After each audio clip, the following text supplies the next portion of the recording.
Let's bring in former NASA astronaut and retired International Space Station Commander, Dr. Leroy Chiao. Dr. Chiao, we appreciate you joining us once again here on Merit TV. Walk us through this mission and its failure. We use failure, but there are a lot of things learned from things like this. Is this common?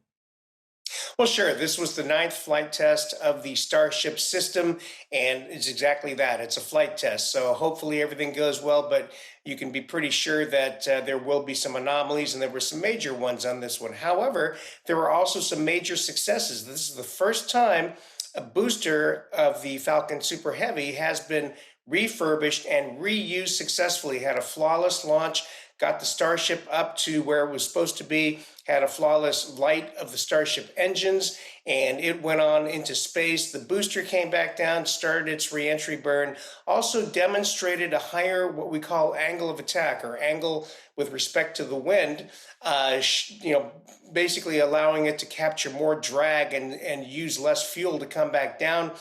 Just before it was going to go into the Gulf of America, unfortunately, it did have there seemed to be an explosion.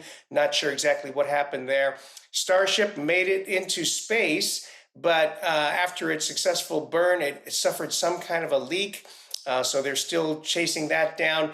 Looks like the reentry tiles, the heat shield, held up much better than previous flights. There have been some that have come all the way down back to Earth. But unfortunately, they had another anomaly that caused it to spin out of control and eventually break up. So a lot learned, no doubt, on this flight. We're looking forward to Starship 10. I mean, this is the way that you develop hardware the fastest is test, test, test, break it, fix it, test again, and kind of keep going, right? And so that's how you develop new hardware like this as quickly as possible. And when Starship comes online, it's going to be a big game changer. It's going to be truly disruptive, bring launch costs down by another factor of 10 from what SpaceX has already done, launching satellites, bringing costs down by a factor of 5. So it's going to be a huge, huge deal when this vehicle is certified. All right, we're talking about the biggest rocket ever here. Tell us how big it is, and then what is SpaceX working to accomplish with this Starship? What's the ultimate goal? Sure. Well, this is by far the largest and most powerful rocket ever launched, more powerful than the Saturn V moon rockets, more powerful than NASA's current SLS rocket. It's somewhere, close to 9 million pounds of thrust at liftoff. And it's being designed and built to do a number of things.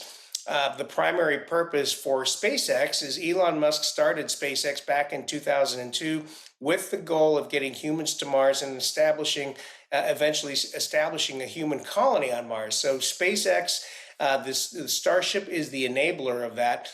He says that one day a version of Starship will take around 100 people at a time to Mars. And this is the rocket that's going to make that possible.